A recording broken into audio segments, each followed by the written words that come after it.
지난주에 이어서 생명의 언어 훈련하기 두 번째 말씀 드리려고 합니다. 유대 탈무드에 나오는 이야기인데요. 어떤 왕이 궁중에 광대 2명을 불렀습니다. 그리고 이렇게 말했습니다. 한 광대에게 너는 나가서 이 세상을 두루 다니며 가장 훌륭한 것, 가장 귀한 것을 찾아오라고 명령했습니다. 그리고 또 다른 광대 한 명에게는 너는 이 세상에서 가장 악한 것, 그것이 무엇인지 찾아오라고 명령했습니다. 시간이 많이 지난 후 두 광대는 커다란 상자 하나씩을 들고 돌아왔습니다. 먼저 돌아온 광대가 왕에게 상자를 내려놓으며 이렇게 말했습니다. 폐하, 제가 온 세상을 두루 다니며 가장 귀한 것이 무엇인지 찾아 헤맸습니다. 그리고 결론은 이것입니다. 그리고 상자를 내어놓았습니다. 그래, 수고했다. 그리고 상자를 열어보니 그 안에는 큼직한 혀가 들어있었습니다. 두 번째 광대도 돌아와서 상자를 내려놓으며 말했습니다. 폐하, 분부대로 온 세상을 돌아다니며 가장 악한 것을 구해왔습니다. 임금이 열어보니 그 안에도 큼직한 혀가 들어있었습니다. 무슨 뜻일까요? 혀는 이 세상에서 가장 선한 것이 되기도 하고 가장 악한 것이 되기도 한다는 뜻 아니겠습니까? 그렇습니다. 우리는 말로 다른 사람을 살리기도 하고 또 다른 사람을 높이기도 하고 하나님을 찬양하기도 합니다. 그런가 하면 말로 다른 사람을 욕하고 저주하고 비방하고 또 저주하는 악한 일을 할 수도 있습니다. 똑같은 혀를 가지고 선한 일에도 사용할 수 있고 악한 일에도 사용할 수 있다면 우리는 어떻게 사용되어져야 할까? 하나님의 자녀된 우리가 어떤 말을 자주 해야 하나? 사람은 보통 하루에 7,000단어에서 2만 단어 정도까지 사용을 한다고 합니다. 그러니까 말이 전혀 없는 사람도 혼잣말로 궁시렁궁시렁 하는데 한 5,000단어 정도는 쓴대요. 그런가 하면 말을 많이 하는 사람은 보통 2만 단어 그 이상도 말하기도 한다고 해요. 그래서 보통 평균으로 한 16,000단어 정도를 말한다고 합니다. 그렇다면 우리는 16,000단어 정도 중에서 어떤 말을 더 많이 할까 스스로 점검해 볼 필요도 있고요. 오늘 본문에서 지혜자는 우리에게 이렇게 권면합니다. 본문 1절 2절 다시 한번 같이 읽겠습니다. 시작. 유순한 대답은 분노를 쉬게 하여도 과격한 말은 노를 격동하느니라. 지혜 있는 자의 혀는 지식을 선히 베풀고 미련한 자의 입은 미련한 것을 쏟느니라. 아멘. 그러니까 유순한 대답 그리고 과격한 말 이렇게 대비하고 있습니다. 또 4절을 보면 이렇게 말씀하고 있습니다. 같이 읽어요. 시작. 온순한 혀는 곧 생명나무이지만 패역한 혀는 마음을 상하게 하느니라. 아멘. 이 말씀 한 절에서 온순한 혀와 패역한 혀를 대비시키고 있습니다. 그렇습니다. 본문 말씀처럼 우리는 똑같은 혀로 말을 하는데 유순한 말로 사람을 격려하고 위로할 수도 있지만 미련하고 패역한 말도 할 수 있다는 것입니다. 실제로 성경에는 온순하고 유순한 말로 극심한 갈등을 잠재우고 상황을 반전시키는 사건도 많이 기록되어 있고요. 반대로 과격한 말로 순탄하던 인생을 불행으로 마감하는 사례들이 많이 기록되어 있습니다. 오늘 본문 1절에서 말하는 분노는 열, 독이라는 의미를 지닌 말로 극한에 이르는 맹렬한 분노를 가리킵니다. 오늘 저는 여러분과 유순한 말과 그렇지 못한 과격한 말이 어떤 결과를 가져오는지 성경에 기록된 내용을 살펴보며 사례들을 보며 교훈을 삼으려고 합니다. 먼저는 사무엘상 25장에 기록된 나발과 아비가일의 이야기입니다. 이들은 마온에 살던 부부고요. 성경은 그들이 심히 부자였다고 소개하고 있습니다. 우리 사무엘상 25장 2절 말씀 같이 읽겠습니다. 마온에 한 사람이 있는데 그의 생업이 갈멜에 있고 심이 부하여 양이 3,000마리요 염소가 1,000마리이므로 그가 갈멜에서 그의 양털을 깎고 있었으니. 아멘. 성경에서 심이 부자라고 소개한 사람이 그리 많지 않습니다. 그런데 오늘 본문에 소개되는 나발은 심이 부자라고 성경은 소개하고 있습니다.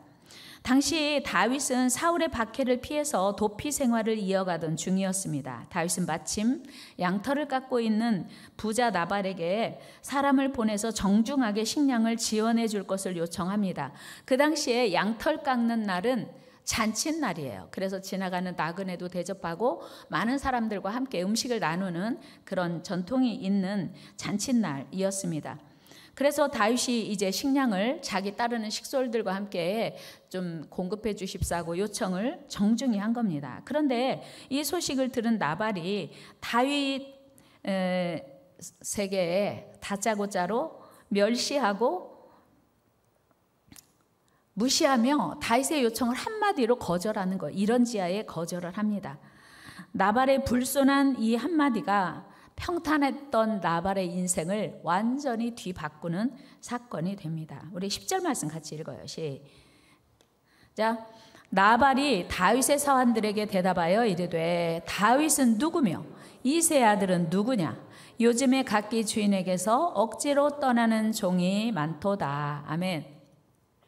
다윗이 오늘 잔칫날이니 양식 좀 주세요. 뭐 떡도 했고 뭐 여러 가지 음식을 많이 했으니까 좀 얻어 먹읍시다. 뭐 이런 요청을 보낸 거예요. 그런데 이 나발의 표현이 뭐냐면 다윗이 누구야? 나 몰라. 그 사람 내가 왜 줘? 내 떡을 왜 그 사람한테 줘야 돼? 그러면서 무시하고 업신여기는 그런 말을 이제 그 심부름 온 소년에게 전달해서 보낸 거예요. 나발은 아무 행동도 한 거 없어요. 단지 말로 다윗을 무시하고 업신여기고 함부로 대한 것입니다. 나발이 말을 다시 확인해 보면 나발이 다윗이 어떤 상황에 처해 있는지 이미 알고 있고 사울 왕과도 어떤 관계인지 이미 알고 있음을 짐작할 수 있습니다. 그런데 나발이 교만에 사로잡혀서 다윗을 업신여기고 경멸하는 발언을 한 것입니다. 나발의 무례하고 과격한 이 말 한마디가 의로운 다윗의 감정을 자극했고 그리고 마침내 피를 부르는 다윗의 보복의 소식을 듣게 됩니다. 그리고 그는 마침내 죽음에 이르게 됩니다. 말 한마디밖에 한 게 없어요. 아무것도 한 거 없습니다. 여러분, 이처럼 우리의 우리의 말이 얼마나 중요한지 깊이 깨닫게 되는 순간입니다. 그래서 지혜자는 말 한마디 한마디를 대단히 조심하고 신중히 할 것을 거듭 당부하고 있습니다. 잠언 14장 3절입니다. 우리 같이 읽어요. 교만하여 입으로 매를 자청하고 지혜로운 자의 입술은 자기를 보전하느니라. 아멘. 저 옛날에 그런 얘기 들은 적 있어요. 너 지금 매를 벌고 있구나. 여러분 그런 말 해본 적 있어요? 자녀들이 말 안 들으면 너 지금 매를 벌어. 매 10대 보태서 지금 몇 대야? 이런 거 하지요. 근데 지금 지혜자 솔로몬이 그렇게 말하는 거예요. 미련한 자는 매를 자청한대요. 그러니까 우리가 말로 매를 자청한다는 것은 화를 자초한다는 거죠. 그러니까 다른 사람을 살리고 세우는 생명의 언어를 사용하지 않으면 이런 불행을 맞이할 수 있다는 거예요. 여러분의 말은 매를 자청하는 말이 많으십니까? 아니면 자기를 지키는 생명의 말이 많으십니까? 여러분, 매를 자청하는 말이 아니고 나를 살리고 지키는 생명의 언어를 많이 사용하는 은혜 있기를 축복합니다. 그런가 하면 나발의 아내 아비가일은 나발이 다윗에게 행한 어리석은 일들에 대한 이야기를 들어요. 그리고 그에 대한 다윗의 계획을 듣습니다. 우리 사무엘상 25장 22절 말씀 같이 읽겠습니다. 시작. 내가 그에게 속한 모든 남자 가운데 아침까지 남겨두면 하나님은 다윗에게 벌을 내리시고 또 내리시기를 원하노라 하였더라. 아멘. 다윗의 얘기가 뭐예요? 나 가만 안 둘 거야. 나발이 뭐라고? 나발에게 속한 남자는 나발뿐만 아니라 그의 아들뿐만 아니라 종이든 뭐 그 집에 속한 모든 남자는 한 명도 남겨두지 않을 거야. 다 죽이겠다는 거예요. 그리고 만약에 내가 그렇게 하지 않으면 하나님이 내게 벌 내리셔도 좋아, 그런 거예요. 그러니까 다윗이 막 화가 나가지고 머리 끝까지 화가 치밀어서 지금 나발을 가만두지 않겠다는 그런 결의를 이야기하는 거예요. 그 말을 들은 지혜롭고 총명한 아비가일이 이 소식을 듣자마자 대처하거든요. 여러분이 만약에 나발의 아내라면 이 소식을 들었어요.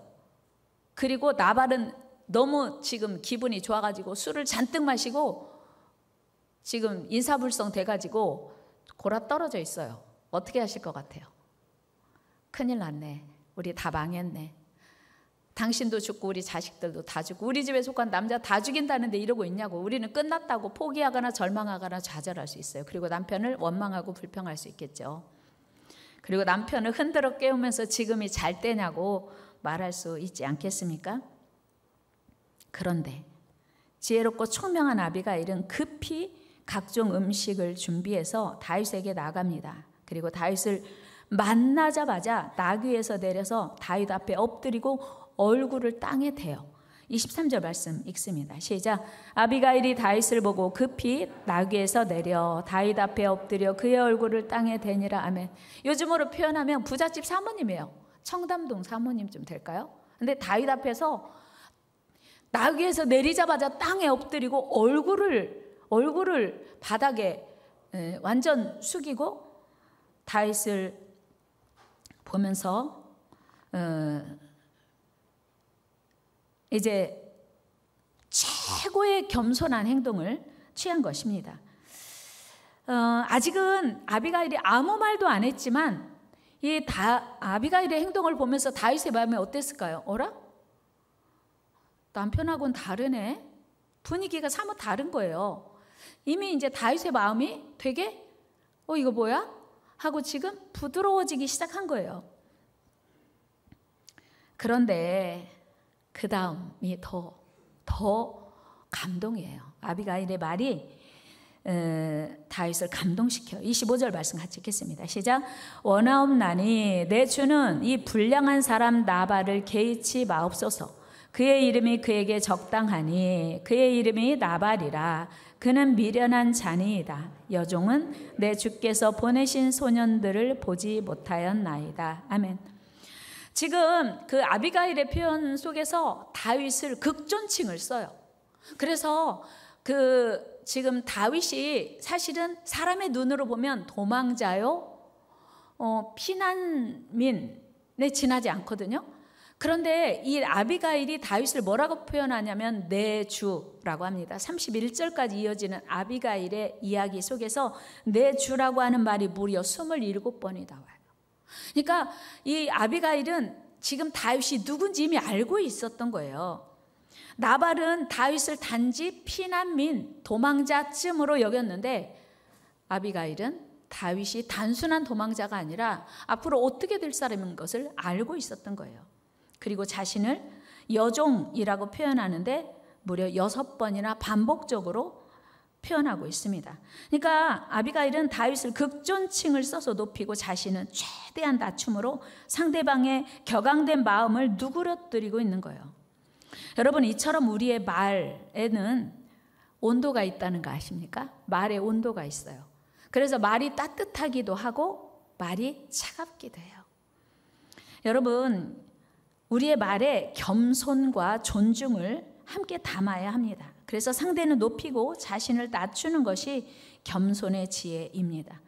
또한 아비가일은 지금은 다윗이 비록 쫓겨다니는 신세지만 다윗이 이미 이스라엘의 왕이 될 것을 알고 믿었어요. 그리고 고백하고 있어요. 여러분, 우리는 무슨 말을 하든지 사람의 관점이 아니고 하나님의 관점, 하나님의 눈, 하나님의 시각으로 보고 말할 수 있어야 돼요. 겉으로 보기에는 어설프게 보일지라도 하나님의 관점으로 보면 다를 수 있기 때문이에요. 또한 다윗에게 아비가일은 뭐라고 말하냐면 만약에 나발에게 복수하면 안 돼요. 저 사람은 어리석은 자예요. 나발이라고 하는 이름이 원래 이름이었는지 아니면 이런 어리석은 행위를 보고 나중에 붙여진 이름인지 모르지만 뜻이 뭐냐면 어리석은 자예요. 그러니까 아비가일이 뭐라고 하냐면 저 사람이 어리석은 사람인데 주께서 다윗 앞으로 이스라엘의 왕이 될 어른께서 이제 저 사람을 한낱 어리석은 저 사람을 대항해서 보복하고 원수를 갚는 건 안 됩니다. 이렇게 이야기를 하는 거예요. 그 이유를 분명하고 선명하게 이야기하면서 다윗을 설득을 해요. 한번 26절 말씀 읽어보겠습니다. 시작. 내 주여 여호와께서 살아계심을 두고 맹세하노니 내 주도 살아계시거니와 내 주의 손으로 피를 흘려 친히 보복하시는 일을 여호와께서 막으셨으니 내 주의 원수들과 내 주를 헤아리 하는 자들은 나발과 같이 되기를 원하나이다. 아멘. 자기를 통해서 지금 이 원수 갚으려고 보복하려고 하는 걸 막으셨으니 하면 안 됩니다. 그리고 피를 흘리는 것은 하나님이 원치 않는 일입니다. 라고 영적인 관점에서 다윗에게 설득을 하고 있습니다. 아비가일 대단히 지혜롭고 멋진 여인 아닙니까? 여러분 28절도 한번 말씀 보면 읽으면 이렇게 이야기해요. 시작. 주의 여종의 허물을 용서하여 주옵소서. 여호와께서 반드시 내 주를 위하여 든든한 집을 세우시리니 이는 주께서 여호와의 싸움을 싸우심이요 내 주의 일생에 내 주에게서 악한 일을 찾을 수 없음이니이다. 아멘.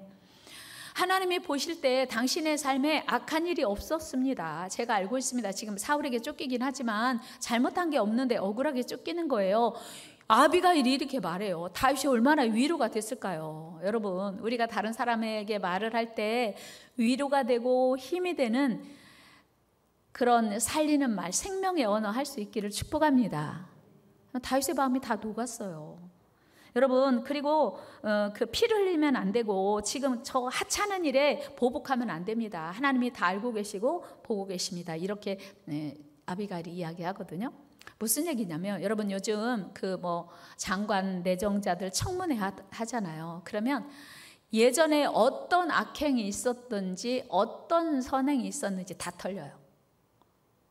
사실인지 아닌지 소문만 있었더라도 다 밝혀집니다. 그래서 정말 큰일을 할 사람들은 절대로 오점을 남기면 안 되잖아요. 연예인들은 그럴 수 있겠지만 연예인들도 어렸을 때 예전에 어땠네 저땠나 이제 유명하게 되면요 다 털려요. 신상이. 오늘 아비가일이 다윗에게 그 얘기하는 거예요. 당신이 이스라엘의 왕이 될 뿐인데 이 위대한 멋진 사역을 감당해야 할 왕께서 하찮은 일로 오점을 남기면 안 됩니다. 그렇게 설득을 하는 거예요. 와, 진짜 아비가일 너무 멋지지 않습니까? 여러분, 이런 아비가일의 지혜롭고 겸손한 말로 다윗의 격앙된 마음을 누그러뜨리기에 충분했습니다. 그래서 우리의 말을 아비가일처럼 훈련해야 되는 이유입니다. 오늘 우리는 어떻습니까? 여러분의 언어는 어떻습니까? 나발처럼 교만해서 다른 사람을 업신여기고 함부로 평가하는 편입니까? 아니면 아비가일처럼 하나님의 편에서 하나님의 관점으로 사람을 평가하고 말하는 편입니까? 물론 우리가 완전할 수 없어요. 야고사도 그랬죠. 사람이 말에 실수가 없으면 완전한 자다. 때로는 우리가 나발처럼 실수도 하고 실언을 하기도 해요.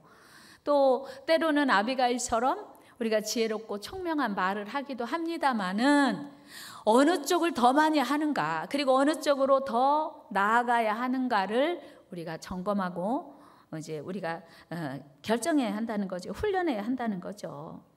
우리 모두가 아비가일의 겸손과 지혜를 배워야 할 줄로 믿습니다. 또한 지혜로운 아비가일은 다윗에게 나발의 모든 실수와 허물을 자신에게 돌리라고 말해요. 다윗에게 우리 남편이 실수한 거 제가 다 갚을게요. 제가 맡을게요. 마치도 예수님처럼 그 아비가일의 그 겸손함이요 정말 대단해요. 어떻게 남편과 이렇게 다를 수가 있는가. 그래서 나발의 무람에 대해서 용서를 구하고 그 책임을 자신에게 돌리라고 말해요. 여러분, 보통은 다른 사람이 잘못을 했을 때 책임 전가하잖아요. 얘 때문에 그랬어요. 아담처럼, 하와처럼. 얘 때문에 그랬어요. 뱀 때문에 그랬어요. 아니면 하와 때문에 그랬습니다. 우리가 책임 전가하기 쉬운데 나발은 자기가 다 책임을 써요. 그리고 자기가 다 그 책임을 지겠다고 하는 거예요. 잘못을 다 돌리고, 남편의 허물을 자신에게 오히려 돌리고 책임을 떠안습니다. 뿐만 아니고 아비가일의 다윗을 향한 따뜻한 설득이 대단히 영적이고 신앙적임을 우리는 볼 수 있어요. 우리 24절 말씀 한번 보겠습니다. 시작. 그가 다윗의 발에 엎드려 이르되 내 주여 원하건대 이 죄악을 다 곧 내게로 돌리시고 여종에게 주의 귀에 말하게 하시고 이 여종의 말을 들으소서. 아멘. 야, 진짜 우리가 다윗이라도 그 말 듣지 않겠어요? 지금까지 땅에 엎드려, 이 한 말이 다 땅에 엎드려 한 말이에요. 고개도 못 들고 땅에 엎드려서 정말 겸손히 다윗에게 이 모든 말을 하고 있는 것입니다. 그리고 아비가일은 여호와께서 살아계심을 두고 맹세한다는 말을 수없이 해요. 29절에도 보면 내 주 하나님 여호와와 함께, 그래서 여호와께서 표현되고 있고요. 30절에서도 28절에서도 여호와께서 반드시 내 주를 위하여 든든한 집을 세우시리니, 30절에서도 여호와께서 내 주를 이스라엘의 지도자로 세울 거래요. 이 아비가일의 마음속에 다윗이 이스라엘의 왕이 될 걸 확신하고 있는 거예요. 30절 말씀 읽어볼까요? 시작. 여호와께서 내 주에게 하신 말씀대로 모든 선을 내 주에게 행하사 내 주를 이스라엘의 지도자로 세우셨다. 아멘. 지금 다윗의 형편은요, 다윗의 지금 모습은 도망자의 피난민이에요. 그런데 내 주를 이스라엘의 왕으로 지도자로 세우실 거라고 보는 거예요. 해안이 있는 거예요. 미래를 볼 수 있는 믿음의 눈이 있는 거예요. 31절에서도 이렇게 이야기하고 있습니다. 우리 같이 읽어요. 시작.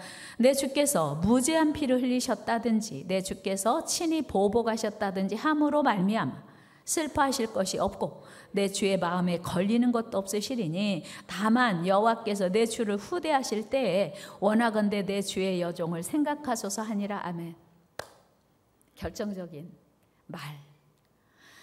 당신은 지금 나발에게 아무런 원수 갚거나 보복하지 않으면 마음에 걸릴 것도 없고 나중에 뭐 부끄러울 것도 없을 테니 반드시 당신은 이스라엘의 왕이 될 것이다. 그때 저를 기억하소서. 확신이에요. 이 아비가일은요, 다윗이 이스라엘의 왕이 될 걸 미리 알고 있었던 거예요. 이런 믿음의 눈이 있는, 사람 보는 눈이, 영적인 안목이 있는 저와 여러분 되기를 주의 이름으로 축원합니다.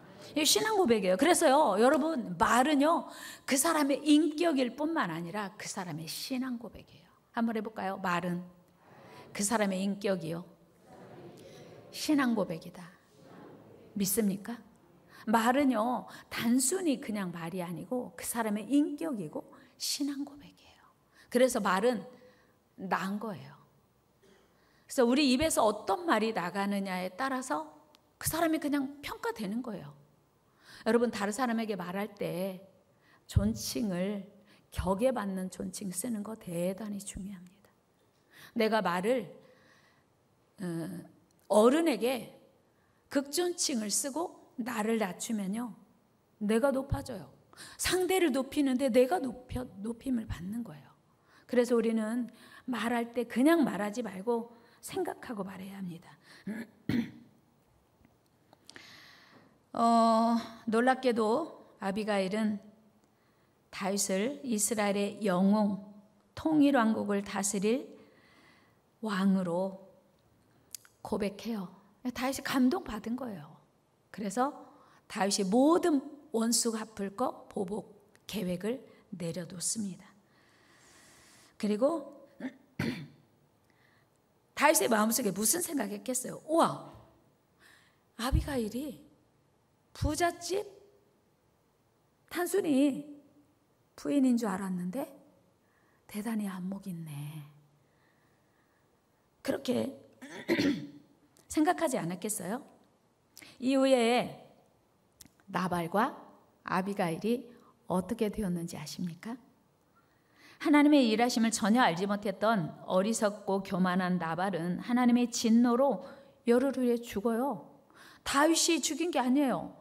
아비가일이 무슨 바가지를 긁은 게 아닌데 하나님이 친히 악한 말을 쏟아낸, 하나님의 사람에게 악한 말을 쏟아낸 다윗에게 험하고 업신여긴 말을 쏟아낸 나발을 하나님이 알아서 해결하는 거예요. 25장 38절 말씀 읽어요. 시작. 한 열흘 후에 여호와께서 나발을 치심에 그가 죽으니라. 하나님이 다윗도 아무 일도 안 했고 그 부인 아비가일도 남편에게 아무 말 안 했어요.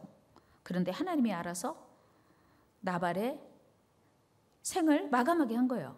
그런데 하나님의 위대하심과 살아계심을 또 하나님의 계획하심을 믿었던 아비가일은 그 남편이 죽은 후에 다윗의 사랑받는 아내가 돼요. 우리 25장 42절 말씀 읽겠습니다. 시작. 아비가일이 급히 일어나서 나귀를 타고 다윗의 전령들을 따라가서 다윗의 아내가 되니라. 아멘. 말 잘해야 되는 이유 분명하죠. 여러분, 똑같이 부부였어요. 하나는 남편, 하나는 아내. 그런데 말을 잘하고 못함에 따라서 인생이 달라진 거예요. 운명이 달라진 거예요. 여러분, 우리 언어가 사람을 세우고 살리는 생명의 언어가 되어야 하고요. 다른 사람만 살리는 게 아니라 내가 생명의 언어를 사용하면 나도 살리게 되는 거예요. 또 한 사람 소개하려고 해요. 사울의 딸 미갈은 다윗의 처음으로 사랑하는 첫 번째 아내였고요. 다윗이 사랑하는 아내였어요. 다윗을 정적으로 여겼던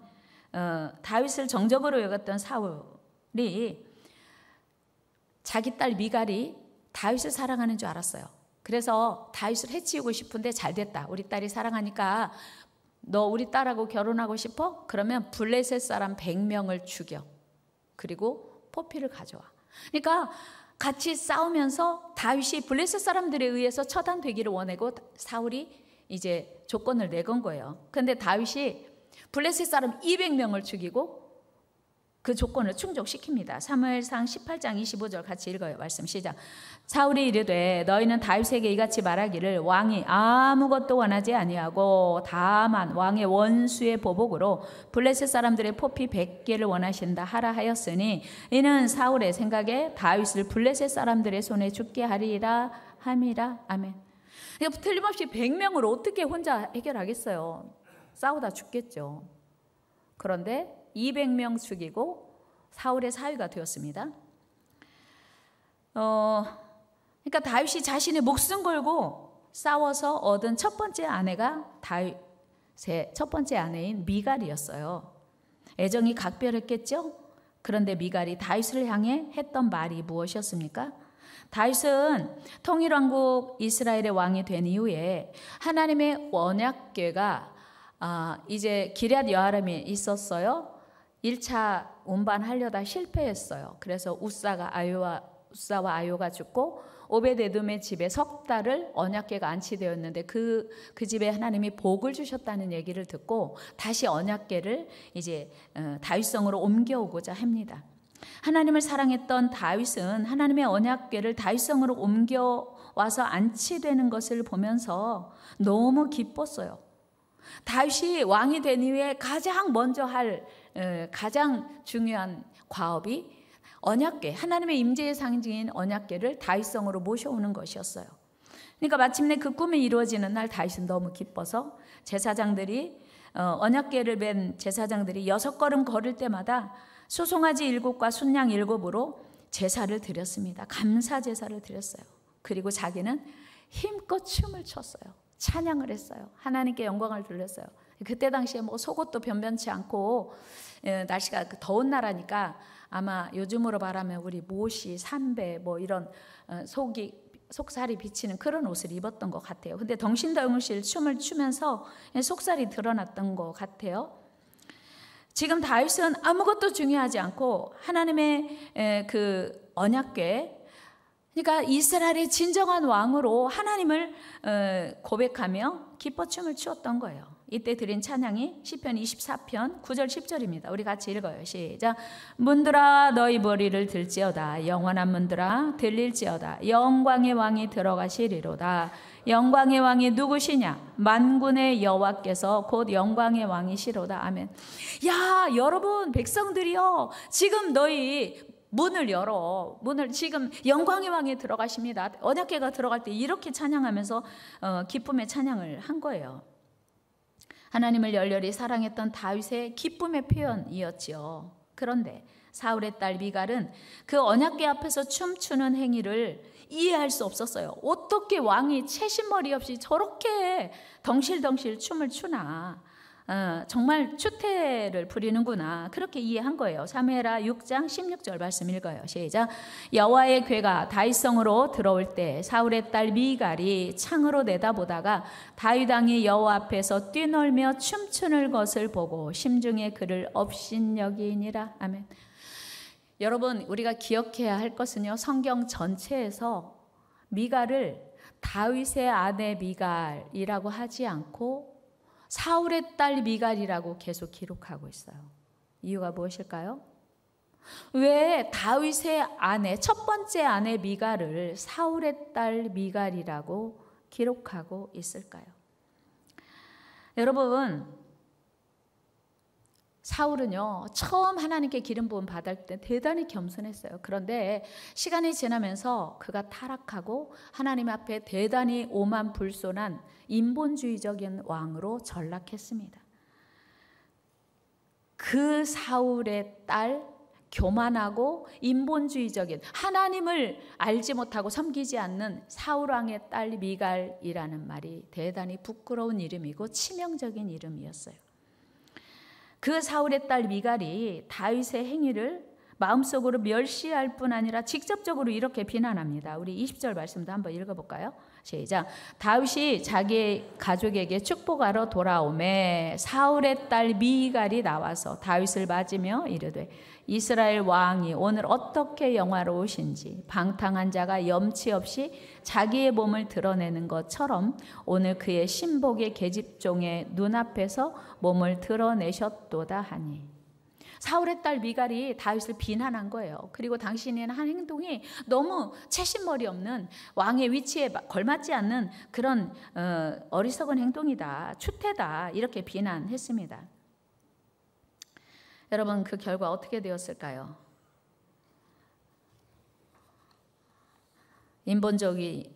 인본주의적인 대표적인 왕 사울의 딸 미갈 역시 하나님의 뜻을 알지 못했어요. 하나님의 계획을 알지 못했어요. 그러니까 다윗의 마음을 알지 못하는 거예요. 하나님을 사랑하는, 하나님을 찬양하는 다윗의 마음을 이해하지도 못했습니다. 그래서 인본주의적인 시각으로 인본주의적인 말을 했고 인본주의적인 삶을 살았습니다. 당연히 그의 말에는 하나님의 뜻이 배제되었고 우리 하나님께서는 그의 삶을 보호하시지도 지키시지도 않았습니다. 안타깝게도 미갈의 삶은 그날 이후로 다시는 다윗의 따뜻한 사랑과 보살핌을 받지 못했습니다. 그 결과 미갈은 죽는 날까지 자식이 없이 외롭게 살다가 죽었다고 성경은 기록하고 있습니다. 우리 사무엘하 6장 23절 말씀 읽습니다. 시작. 그러므로 사울의 딸 미갈이 죽는 날까지 그에게 자식이 없으니라. 아멘. 이 말은 다윗이 미갈이 불임 가능성에 대한 이야기가 아니고 다시는 다윗의 사랑을 받지 못했고 다시는 다윗이 미갈을 찾지 않았다는 이야기입니다. 여러분, 오늘 우리가 어떻게 말을 해야 되는가가 왜 중요한지 여러분 이 세 사람을 보면서 우리는 공감합니다.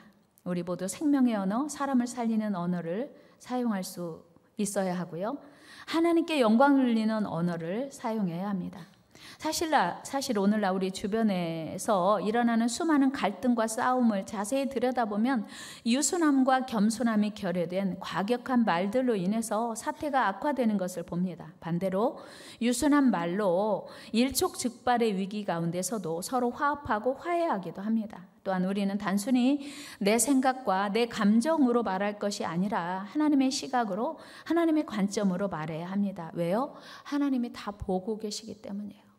우리 오늘 본문 3절 말씀 한번 같이 읽겠습니다. 시작. 여호와의 눈은 어디서든지 악인과 선인을 감찰하시느니라. 아멘. 하나님은 우리의 말을 다 듣고 계시고 하나님은 우리의 입을 지켜보고 계신다는 거예요. 우리 옆에 계신 분과 인사할까요?